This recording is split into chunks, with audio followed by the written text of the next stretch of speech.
It's your main man, Anthony Brogdon, on the 1 and 2s, coming at you strongly, strong-ish, with a smooth dude on the channel today. You're going to like this, brother. Let me tell you something. I had a mix-up in my schedule. I had it an hour later. My man sent me a text. He said, man, I'm ready. I said, dang, I messed up. And my man did get mad at me because he wants you to hear this information. Y'all gonna like what he got to tell you. I'm not playing with you through the people who come on my show, and I am blessed to find people like this guy. I'm so excited. I forgot to tell you, I'm Anthony Brogdon. I'm an ordinary guy doing something extraordinary through the people who come on who are extraordinary folk, who are committed to sharing good history with you because they know it some way, somehow, and they lived it, they read it, they researched it. They are very knowledgeable about this. We come from all over the world. Hit the subscribe button on Strong Inspirations. It's free. I do this freely to get you to be enlightened, to inspire, to educate you. Hit the notifications bell when the videos come up. You get a ding, a shock, a smoke signal, something to let you know there is new content on Strong Inspirations. Hit the like button on this video because I know you're going to like it because my man is serious. Like I tell you, he called me and said, man, where you at? I said, man, I'm sorry. I mean, no disrespect in that regard because I'm happy when I tell my guests, you let me know when you want to come on. I'll stop what I'm doing so that this can get out there. All right. Did you see the one I did with the lady who integrated the high school in Gainesville, Florida, and her classmates tried to kill her? Watch that video. Did you see the one I did with the lady who it was her great, maybe two-time great uncle, who was the brother that they accused of touching that white woman in Rosewood, Florida? Watch that video. Did you see the one I did with the guy that says, and I ain't trying to put no shame on it, but Jackie Robinson was not the first black guy to play in Major League Baseball? There was a guy who played a game, got paid for it. He was sitting in the stands. He looked white, but he was a brother. Watch that video. Did you see the one I did with the lady who she is the descendant of the first black people? First black guy to grow up in this town, all white town. She says all she did was hang out with white people, and she wears an afro now. And they didn't really jam her up. They jammed up her brother a little bit though. Watch that video. Now there's a lot of things happening. If you want me to come to your town, I want to come to your town, and I give out what I call good black history. I'm talking about enslaved black folks who own businesses. We don't hear them stories. All we hear a lot of is the beatdown. It's much more than that, my friends. I'll come and we can together watch my movie. I'm a filmmaker. It's titled Business in the Black. I chronicle the rise of black business in America. And I talk some about them enslaved black folks who own businesses. And I interviewed some people whose family owned a business in the early 1900s. It's streaming on Amazon. Watch that, my friends. And I took it one step further and I wrote this book. Book sales are up. Thank you, everybody. Going to get you a copy of this. You get it on my website, businessintheblack.net. I'll autograph it. That's going to mean something one day. Watch, because I'm on a mission here. This is what I'm doing. Get you a copy of this, and it's also on Amazon. I got my own festival coming up, everybody, in Quindaro, Kansas City, Kansas. Go to my website. You learn more. It is, in my estimation, America's largest underground railroad location.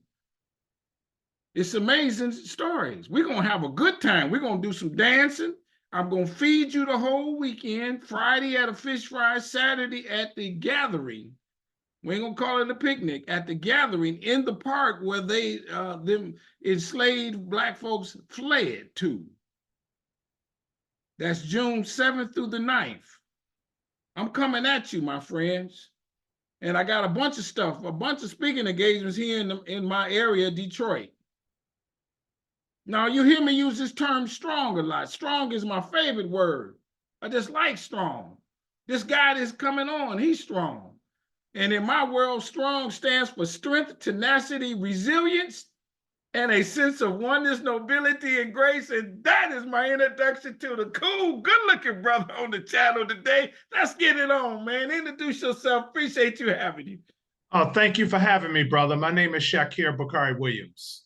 Lifelong, born and raised in Detroit, Michigan, and currently residing in the Washington, D.C. Metropolitan area, but born and raised on the northwest side of Detroit, Michigan. Okay, we're gonna delve into that before we get into the story. I do that with all my guests. Sure.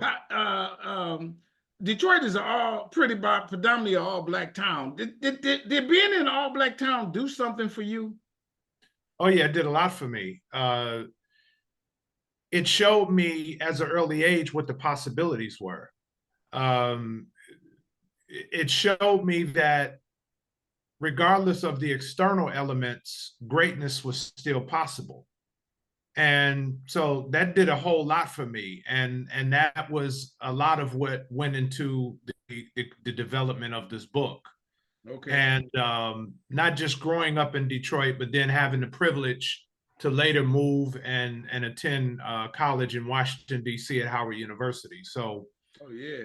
I got exposure to greatness there, here, and in other places. Okay. Well, but I don't know if you like myself. Growing up here, I didn't have much interaction with white folks. Did you? And No, what's I your didn't. take on that? Yeah. No, I didn't.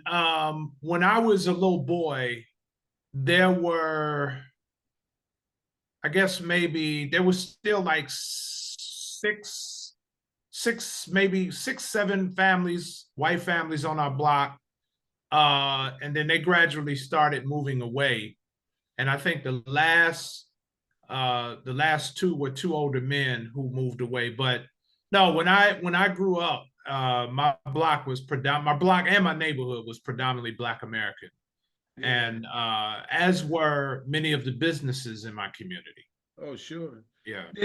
How did your folks get to Detroit? Where's the plantation, the Southern plantation migration here? So my father was actually born and raised in Detroit, but his father, my grandfather, James Williams, came from Milledgeville, Georgia. And legend has it that my grandfather actually killed a racist white man and had to flee north to Detroit. And so that's how he ended up in Detroit, is that he had some type of altercation, and this is what I heard, that, you know, yeah, he killed a guy in self-defense.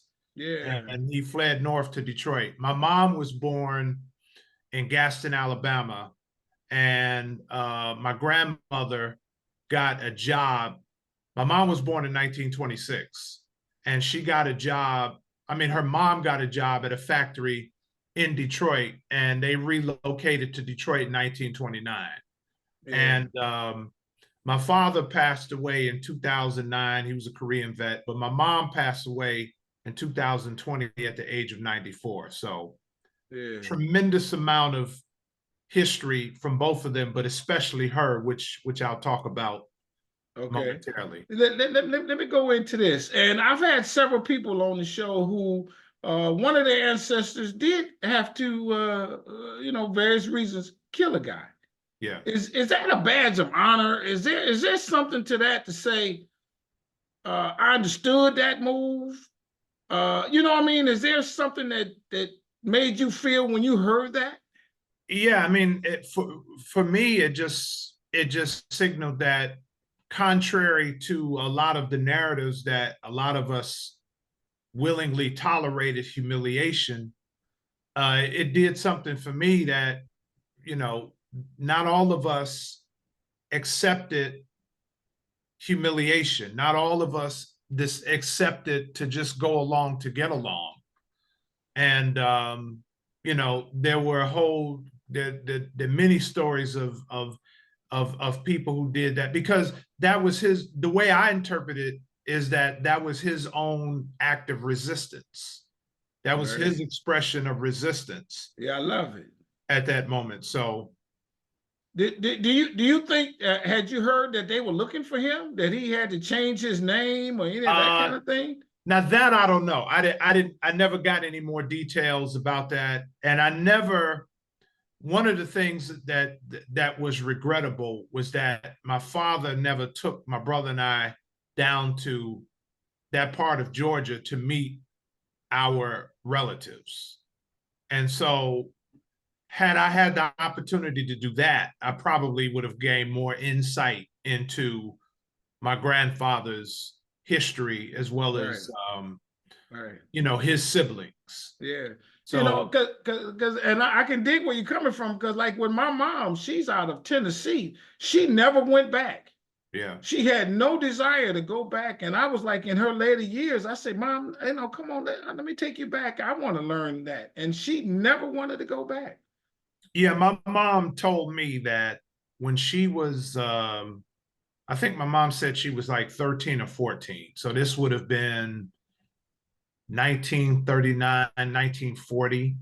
She went back down to Alabama to visit after having left as a little girl and not having any recollections of it. But she went down there as a teenager and she didn't like it. She told me she couldn't deal with the Jim Crow, the segregation, the blatant expressions of inhumanity and indignity. So she left. She asked my mom to send her grandmother to send her a bus ticket. She came back to Detroit. There's a dynamic there that but on the other, that when we got up here to the north, we thought that it was a lot better. And in some respects it was. But in many others, we lost that sense of that Southern, whatever we want to call it. Your take on that? Yeah, one of the things that we lost, ironically, was in many instances self-sufficiency. I mean, one of the things about the South, because it's largely agrarian, and a lot of us in the South, we were farmers, we grew our own food. And in many instances in the South, we had self-contained communities and people had land. And so when we moved north to a lot of these big cities and into these cramped spaces, yeah, we got jobs in factories and we got jobs in other places. And we didn't have to deal with certain expressions of racism, but actually in many cases it was worse in the north. The racism in many instances was worse. Yeah. Because you're not just competing, now you're competing with white people as well as whites from Europe, what they so-called white ethnics. You're competing with them for jobs. And there was, a lot more attention for jobs as well as for housing. So that would be the thing that was sacrificed by coming north, was the ownership of land and the availability of land. So I'm wondering if there was and maybe we're gonna stay on this just a tad. Is there a dynamic between those who came north and those who stayed within the same family? Because a lot of times hear the Southern guys say, "Well, I'm just an old Southern boy," and they kind of shuck and jive that type thing, which it kind of made you think, well, they're putting themselves down for being in the South, right? And then the Northern guys, we were up here, we smooth and swift and all that. Is there something there that was a dividing line between that within the family? Well, maybe? It's interesting that you asked that question, because the Southern guys are considered backwards in country, but the Southern guys actually built movements. There you go. They built movements. The city Negroes may be slick and they have the slick talk and dress a certain way, but they weren't running anything. They weren't building movements. They weren't running anything. There you go. So as much as we say that the Southern guys are backwards and those were the people who actually ran movements. Those were the people who, Elijah Muhammad was a Southern guy. Booker T. Washington was a Southern guy. And maybe this is Frederick a bad Douglass, example. yeah. Huh? Frederick Douglass out of Maryland. Frederick Douglass was a Southern guy. Dr. King. Dr. King. Yes. Right. Yes. So this label that, the Southerners were backwards. No, when you do the research, you look at it, the Southerners were in many ways more progressive. Yeah, I would agree. They came up with jazz and tap, and I've had somebody on the show say all those things that came out of the South.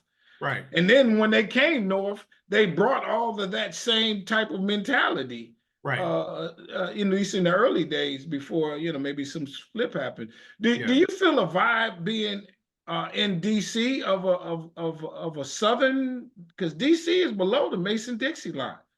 Yeah, it's funny. I've received both. So I first came here in 1985, and a lot of because DC it's below the Mason-Dixie line, but it's still East Coast, and it's not too far from Philadelphia. It's not too far from New York, so it's within a few hours of both of these big metropolises. But a lot of the guys from New York and from Philadelphia, New Jersey, they used to look down on, and they still do in many cases, the brothers from Baltimore and the brothers from DC, they would make fun of them. But it's a similar thing. The guys, people in DC, they worked, they did businesses, they got jobs in the government, they bought homes. The slick talking brothers in New York, okay, you all still living in tenements and apartments and you don't own anything. You may be faster and slicker in your mind, but when we look at what you produced, those dynamics. I got you. Yeah, I got you. What did you take to DC being from Detroit? Did you? The question I'm asking, when we go places, they say, "Hey, I know you from Detroit." Yeah, man. I took a certain I took a certain confidence, man. I took a certain confidence. I guess some people would say a certain swag. I didn't go there with any semblance of feeling inferior or feeling like I didn't belong. I went there, and same with a lot of the other brothers from Detroit. We had a certain swag and a certain confidence. Right. And it was obvious. Yeah.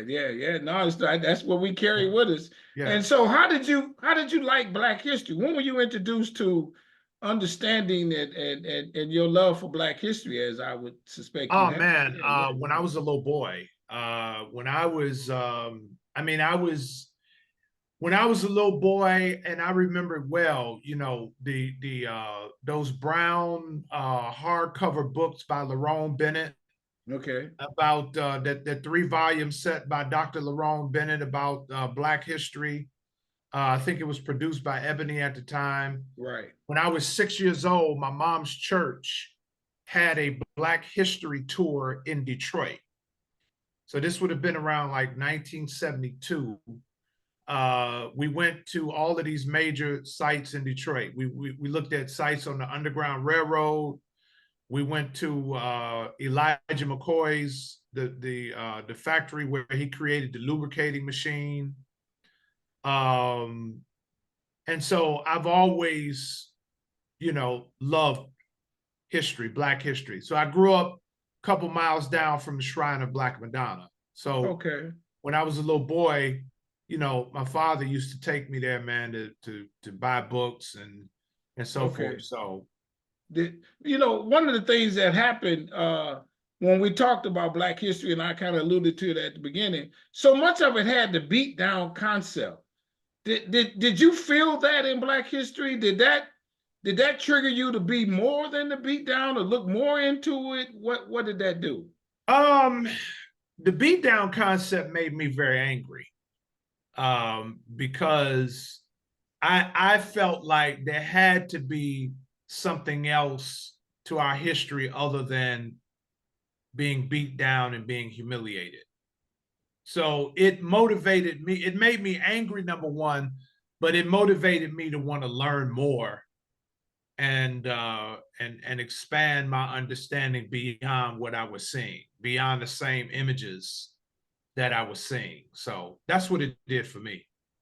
Is there a book or something that you read that enlightened you other than the beatdown to that inspired you or something of that sort? One book. Oh man, I can't think of it. It's been many. I can't just think of Yeah, one, yeah. but it's been many books and documentaries.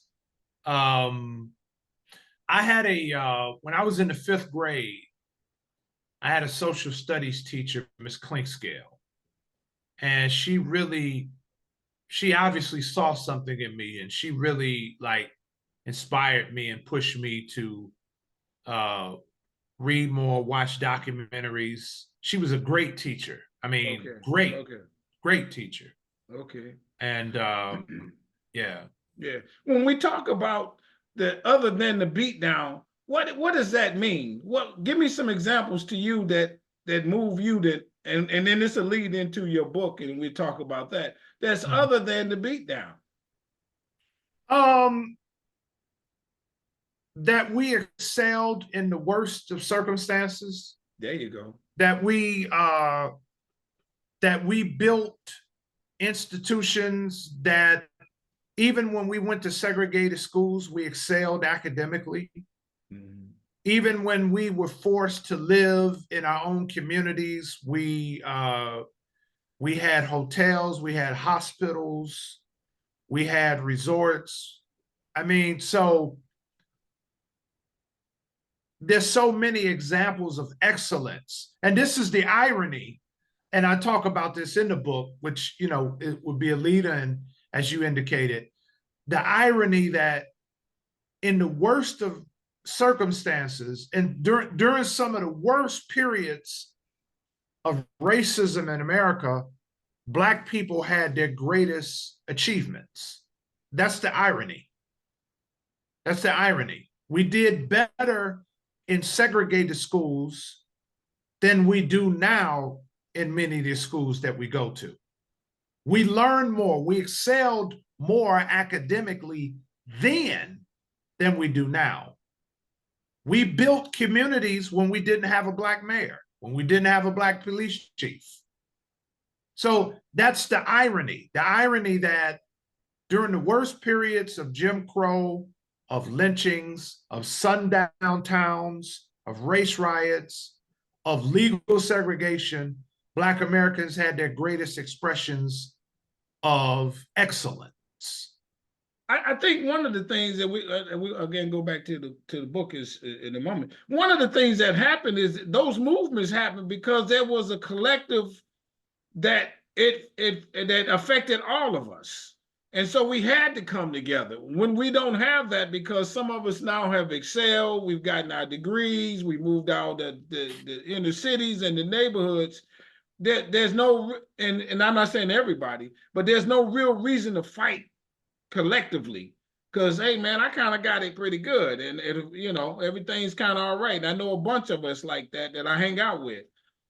And that a lot of times that's what they say is the problem with desegregation. That it did that. Yeah. I mean, I talk about that in the book, how integration was, how it underdeveloped Black America, how it was destructive. Mm.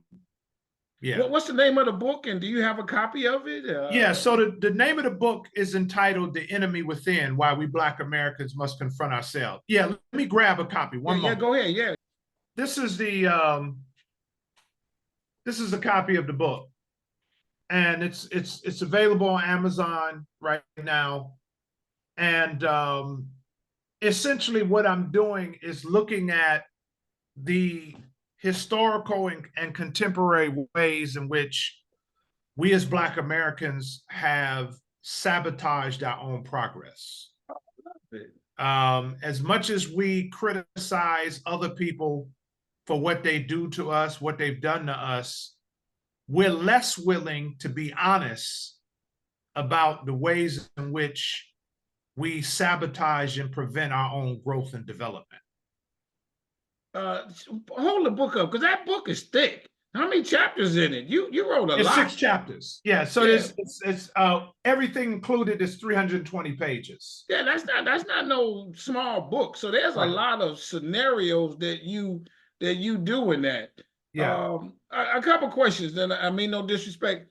Mhm. How do you write that book? Do you research it? Is it a lot of your opinion? What have you? Yeah, it's I researched it. So it's not it's most overwhelmingly it's not my opinion. I mean, obviously I offer my opinions based on the research. Okay. But most of it is research. Overwhelmingly it's research. You know, I have the notes, I have the references where people can go check the references for themselves. So no, it's not an opinion-based book. I mean, I'm making an observation, but my observation is based on the historical research and the facts. All right, we're gonna stay on this. We digging in this one, and you jamming. First of all, how did you come up with this as your topic? So years ago, I taught abroad, and brother that I've known many years, went to college together. He wrote a book on his father, who was a jazz artist, and he suggested that I should write. And a lot of this had been on my mind for years, and like talking to my parents, my brother, other people in my family, other friends, growing up in Detroit, living in Washington, D.C., which at that time were the 2 blackest cities in the United States. And no one, to my knowledge, I mean, there were some people who had broached the subject, but no one had really gone into the way I have attempted to go into in this book. How we have historically betrayed our own leaders, how we have historically betrayed our own movements. Why is there such a how did racism affect us psychologically? So we talk about how racism affected us politically with poll taxes and with the literacy tests that were designed to prevent Black people from voting. We've talked about how racism affected us economically with redlining and not being able to get loans and paying high insurance costs, how it affected us in housing and employment, et cetera. What we have not talked a lot about enough is how racism affected us psychologically and how it caused Black people to hate each other the way that we do. Got you. I love it. I got to ask this right now and interject this. You have your PhD, or you said you taught what? No, I have a master's degree in education. So I taught. I spent 3 years abroad teaching English as a second language. Okay. Yeah, and I've taught high school many years. I've taught high school history for many years, social studies. For you to take this perspective, was there something in your background that said, because in some respects, you're saying I'm blaming us. Am I right about, is that, some people, when they see the title, they will think that I'm doing that, but it's a little bit more nuanced than that. I mean, I am blaming us for certain things. There are other things I'm obviously not blaming us, because we have to understand, again, how history and how various things has affected our psychology. How, for example, I talk a lot about I talk a lot about internalized racism. So we may know what racism is, but do we know what internalized racism is? And internalized oppression. So I talk a lot about that. I talk about self-hatred. I talk about um, why do we, for example, this whole tradition of playing the dozens, this tradition about talking about each other the way that we do, talking about each other's hair, each other's nose, lips, Sure. clothes, obviously your mama. Why is this phenomenon so deeply rooted in our culture? And why is it so destructive? So that's a manifestation of the internalized racism that we have. I talk about in the book the history of colorism. This the whole I was going to go to that. Give me an example of why that happened. Well, during slavery, what does it do? Yes. Yeah. So during slavery, lighter skin slaves who were the products of miscegenation or intermixing with their slave owners, or in the case of Creoles, intermixing with the French, they were given a higher status in our community because of their skin complexion. And many of them internalized this sense of superiority to such an extent where you had churches in the Black community and you had communities that were segregated against darker skinned Black folks. That's right. Certain churches had separate pews for darker skinned Black folks. Certain colleges and universities, my alma mater, Howard University, was one. They had what was called the paper bag test. That, unless your parent was connected, if you were darker than a paper bag, you didn't stand a good chance of getting admitted into the university. Really? A lot of the Greek organizations and social organizations preferred lighter skinned Black folks. So, I mean, this is well known. I mean, Dr. Martin Luther King Jr., we love him, but even he made some negative comments about dark-skinned Black women. Really? Yeah. So this is, again, this is deeply rooted in our psyche. So we have to understand how racism affected our psyche and how this is just another manifestation of how it caused us to hate ourselves and degrade each other. A lot of this is explained in that book, The Miseducation of the Negro. Absolutely. It's a must read. I mean, Dr. Carter G. Woodson, it's a must read. So much of it applies to today. Right. Even though Dr. Carter G. Woodson, he didn't use the words internalized racism or internalized oppression. That's essentially what he was talking about when he talked about the miseducation of the Negro. His psychology of his way of thinking will always have him to assume an inferior position. He will always go to the back door. And if there isn't a back door, he will cut one out and go inside of it because his thinking and his mentality will push him to do so. So he was alluding to self-hatred, internalized racism, internalized oppression in the book. Even though he didn't use those terms, that was the overall gist of his argument. So this is a question. So what does your book say? This is what they did to us. This is our reaction to what they did to us, to understand why we did what we did to each other? Yes. But the other thing that I don't want to happen is that while they did these things to us and we reacted a certain way, no one is coming to save us but us. Okay. And this is why we perpetuate this self-hatred and tearing each other down and degrading each other in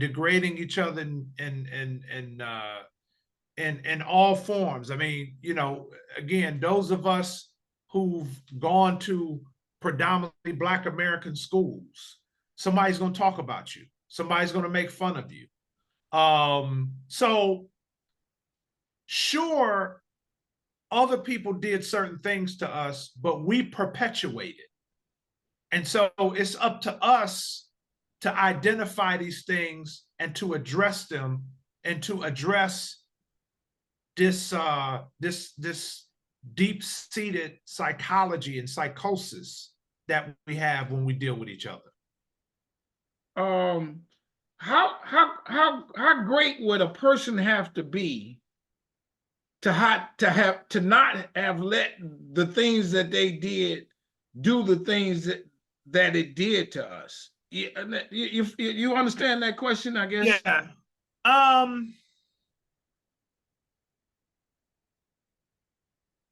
In many ways, it would be very difficult because it's so insidious. It's so hidden. So, for example, what do I mean by that?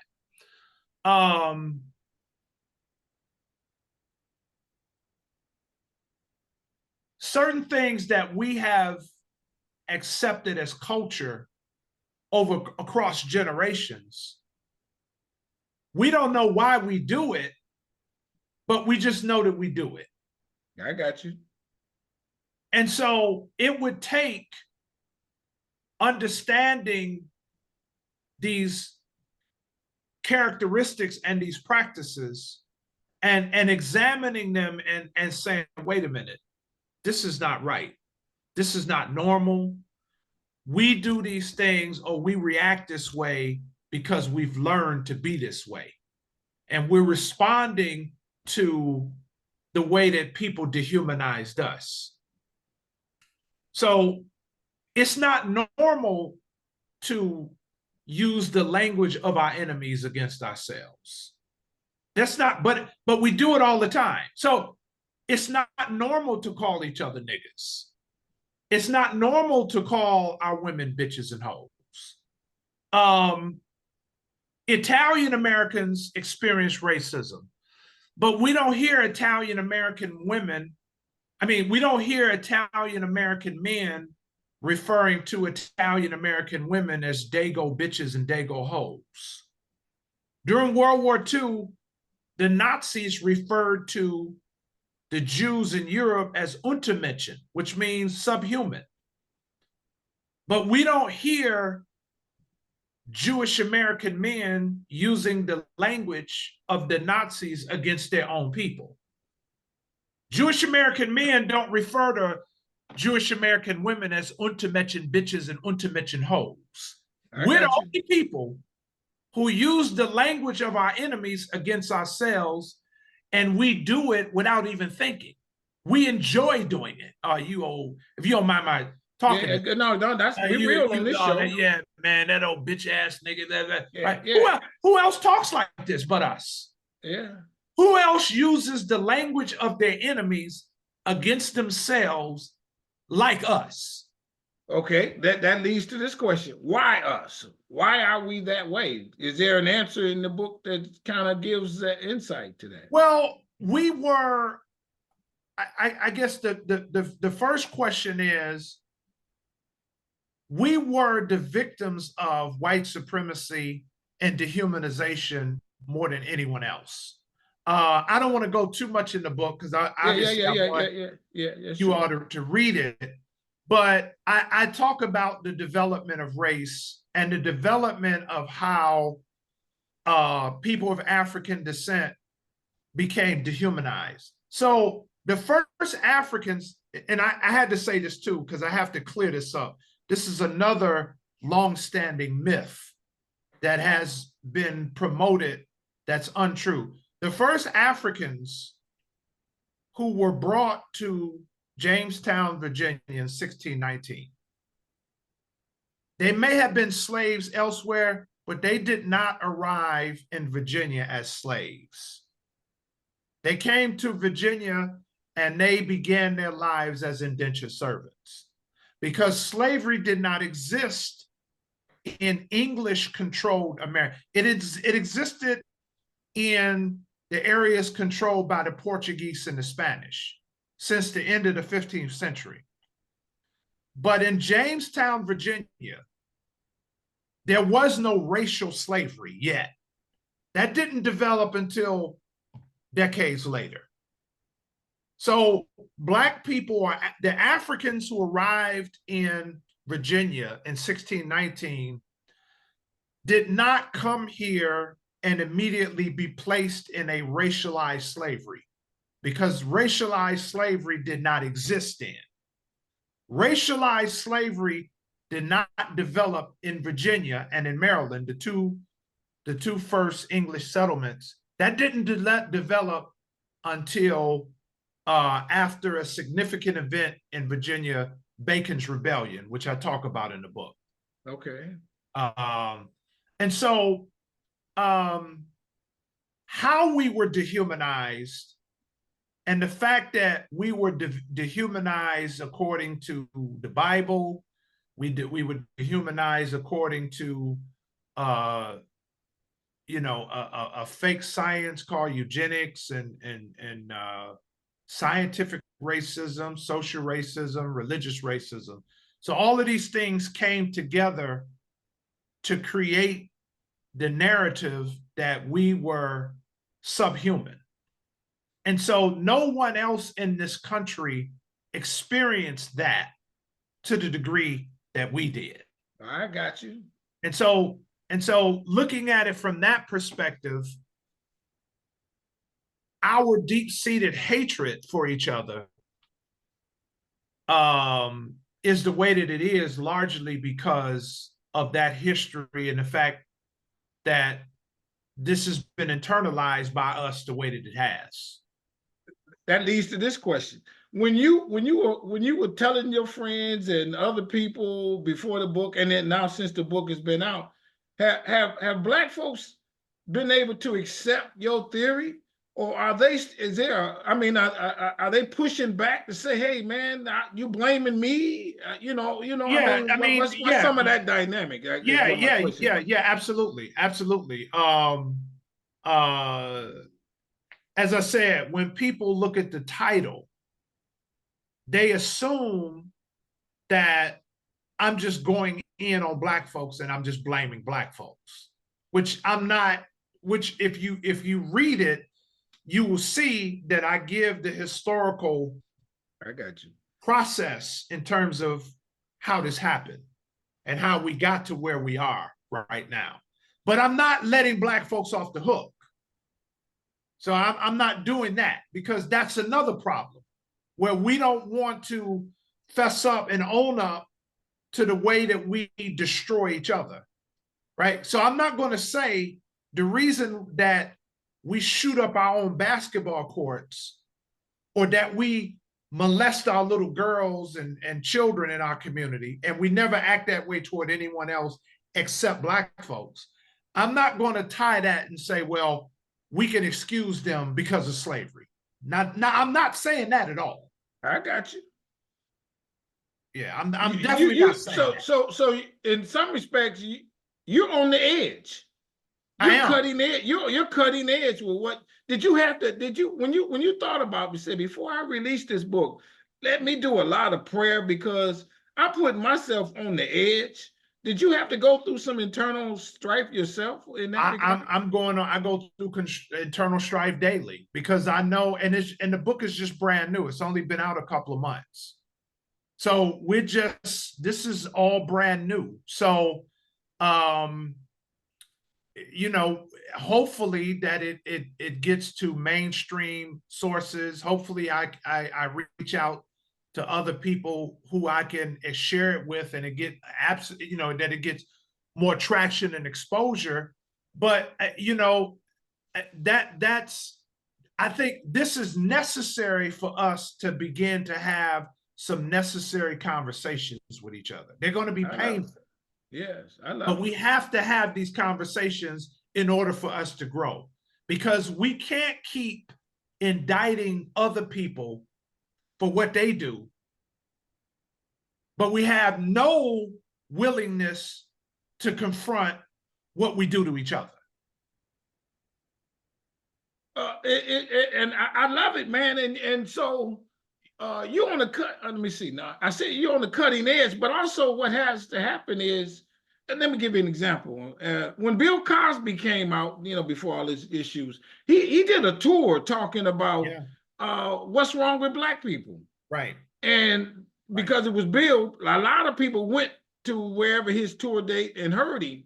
Right. But then he got pushback after that. Yeah. But I myself, I understood where he was coming from, because I was happy to hear that he was like saying this so that maybe it could bring to light. And is that what you want? And that I guess maybe that's what you want your book to do, to bring the light, so maybe we can understand this. Yeah, exactly. That's exactly it. I mean, I want our people to begin to have these conversations in our families, in our schools, in our places of worship, at family reunions, family gatherings, wherever, barbershops, hair salons. I got you. We have to be courageous enough to be honest and say that we make our situation worse. Yeah, we've experienced a lot of trauma. We've experienced a lot of oppression in this country, but we also have a lot of examples of greatness. But we could be better. We could be further along were it not for our own betrayal and our own self-destruction and our own self-inflicted wounds.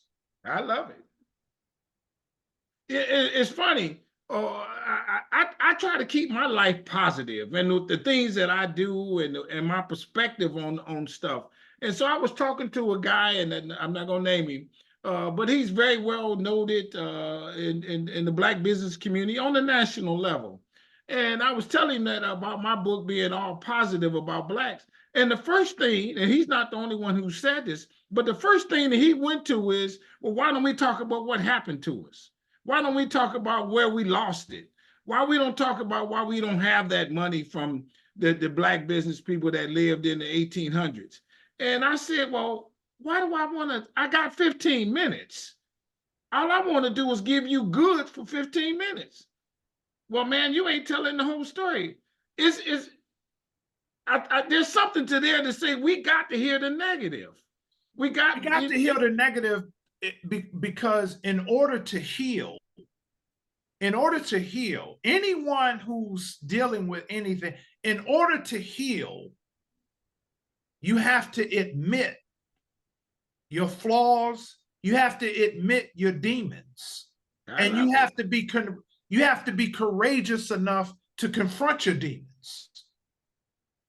I would suspect that's what they do when you do those AA meetings and stuff like that. They tell you what's the demon? Why you gotta drink?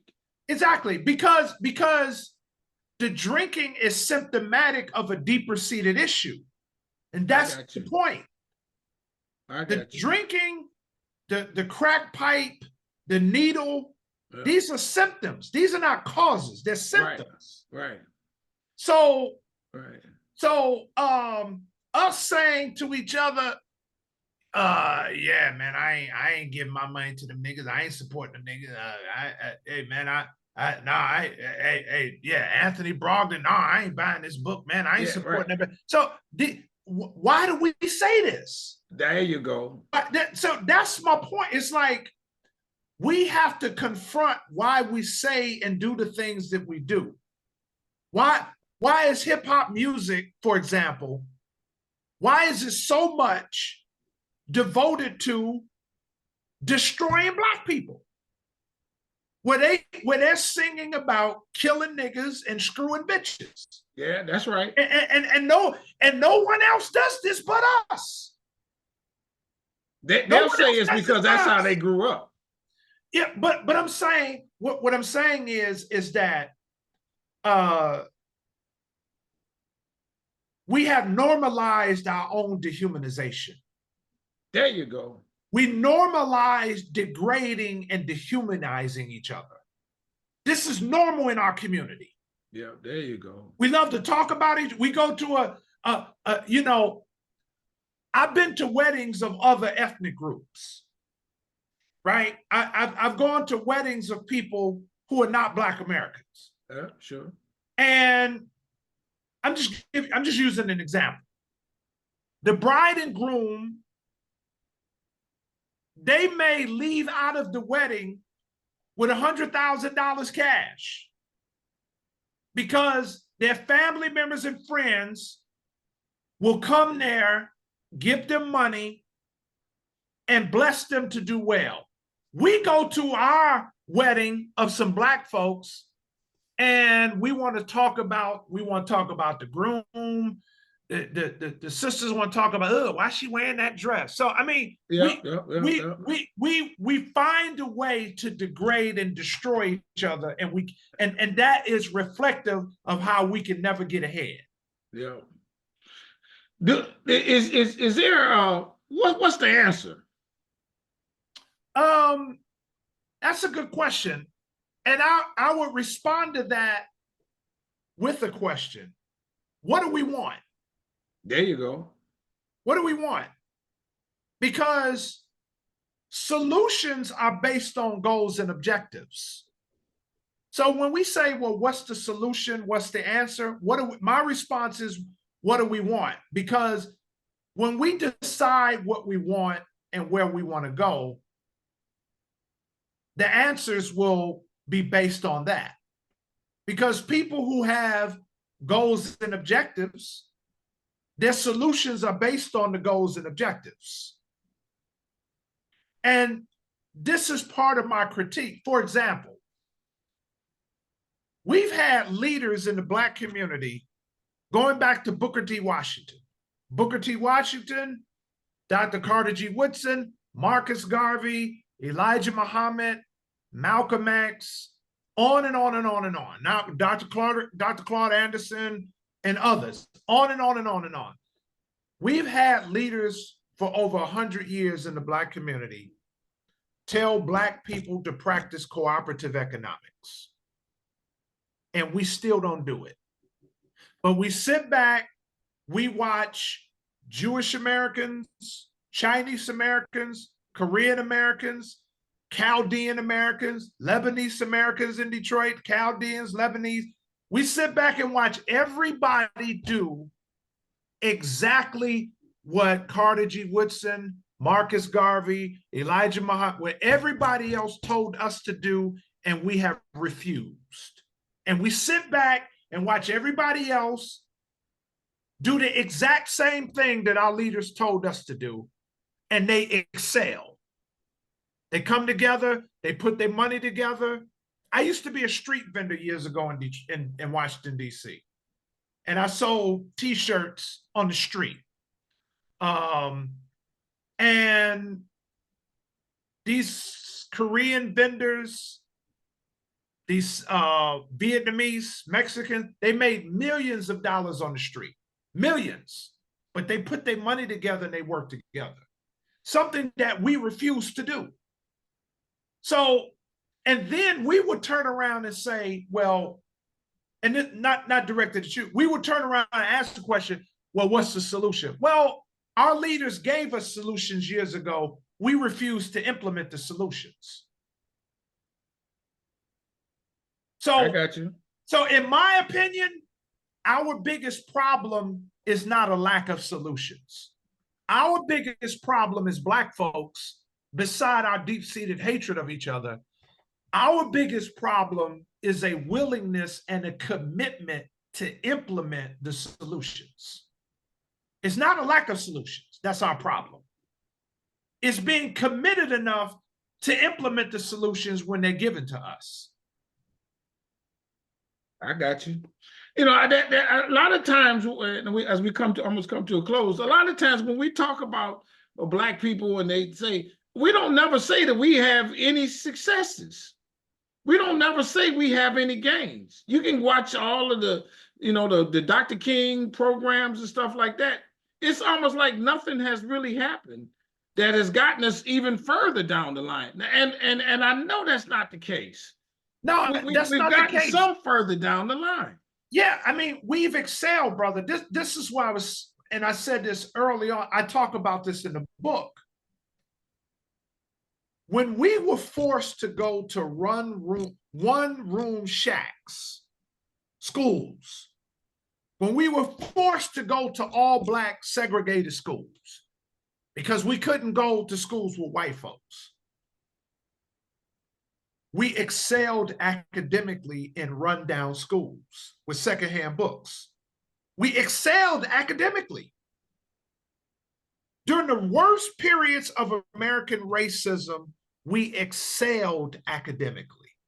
During the worst period, the most remarkable thing that I find about Black Wall Street, for example, is that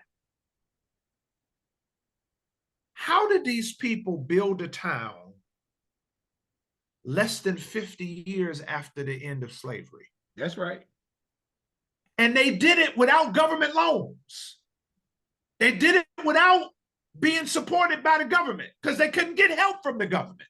They couldn't get help from white banks. So how did they do it? How did they do it?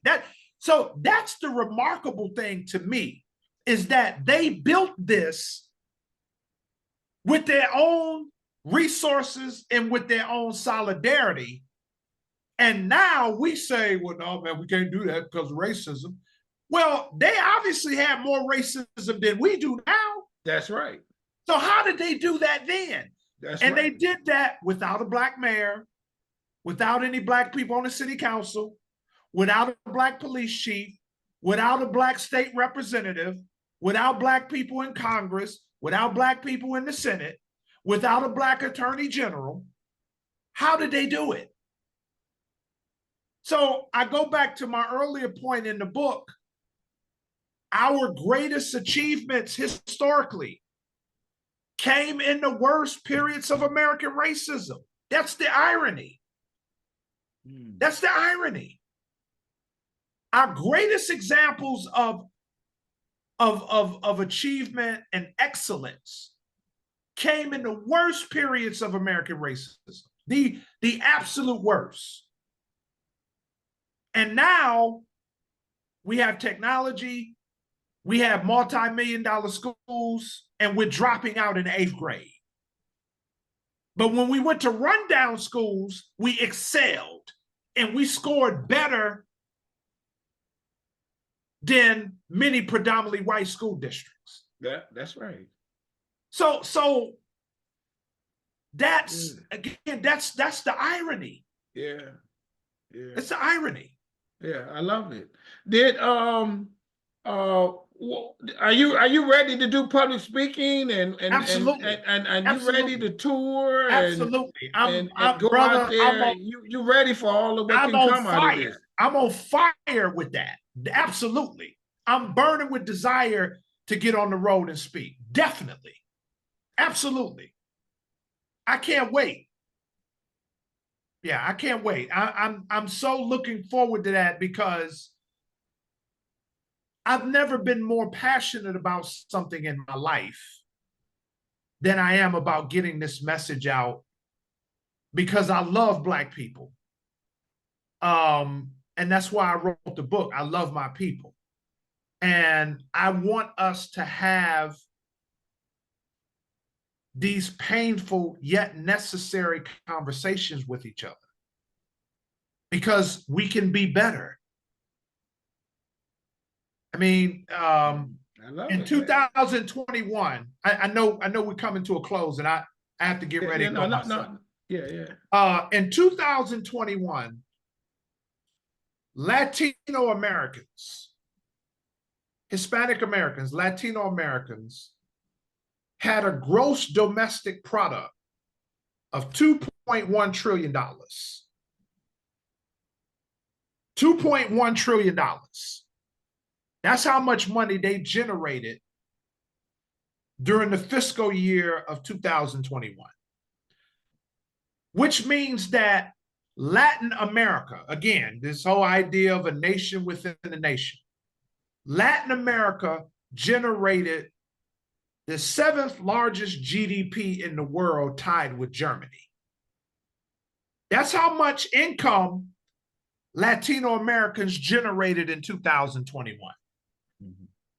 So the Latino Americans who are selling, who are fixing the street, who are the very things that many of us don't want to do because we think we're too proud, they generated $2.1 trillion in 2021. So they've surpassed us. They've surpassed us based on their working together, their solidarity, and another thing too, their ability to work within their families. Our families are fractured. Brothers and sisters don't speak to each other. Hey man, I ain't talked to him in 10 years. It's like your blood brother. But these other ethnic groups are excelling because I talk a lot about the family in our book, in my book.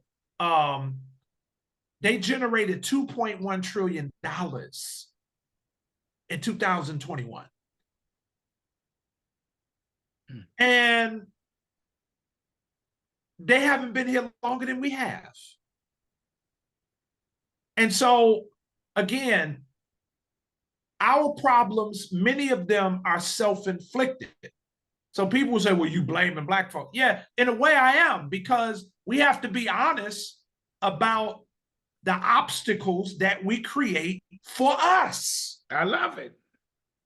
And the ironic thing, before we go, we never act this way toward anyone else except Black folks. That's the irony. We are incredibly violent toward Black folks, and we're non-violent toward other people. We don't have a history of being violent toward anyone else in America except other Black people. These are facts. I love it. Show us the book again. Yes.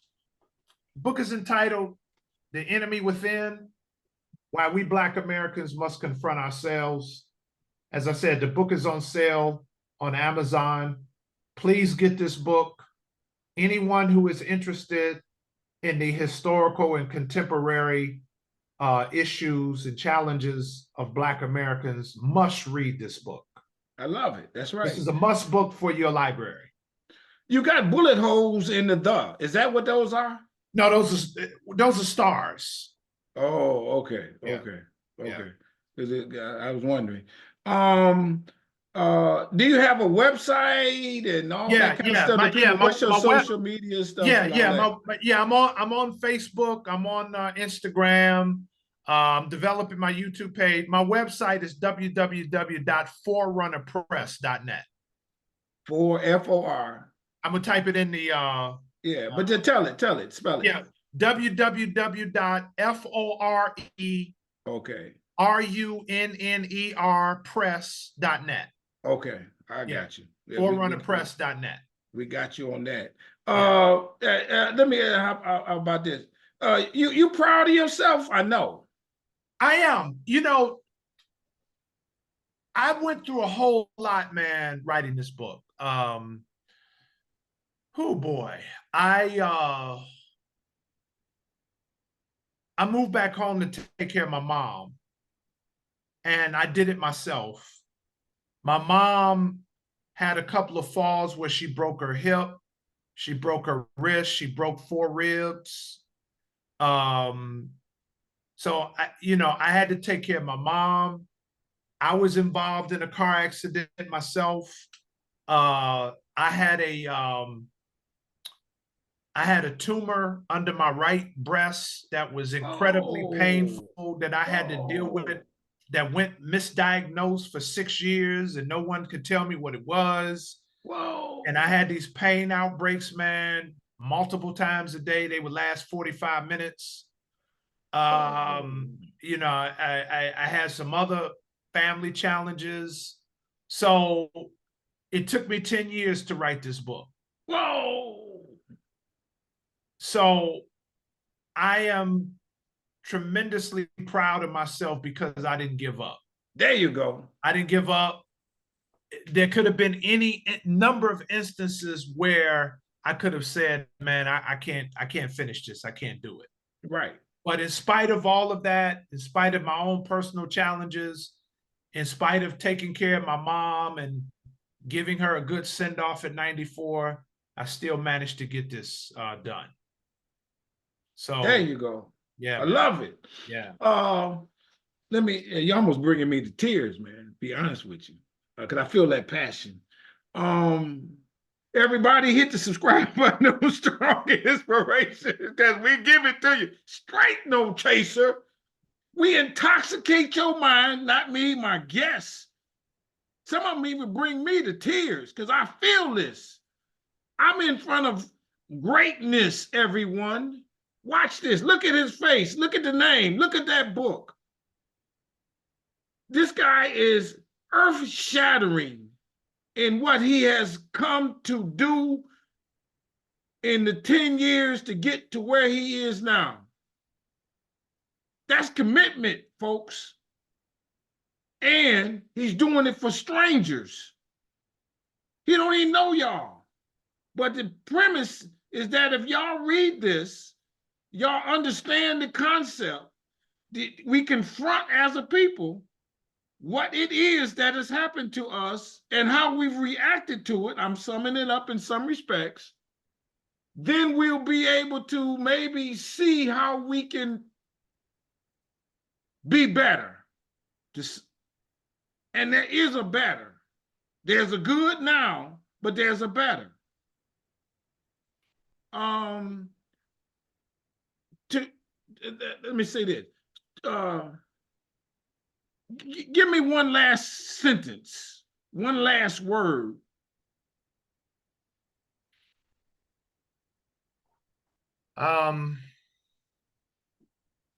Wow. One last, how to sum this up. Yeah, I just stick to the title. I mean, all of the great people, their greatness lies on examining themselves and examining their own shortcomings in order to be better. And if we are really serious, if we as Black Americans, we African Americans, Black people, whatever you call it, if we're really serious about progress, we have to confront our own inner demons. There you go. And if we don't do that, we're not serious about progress. There you go. We'll get there.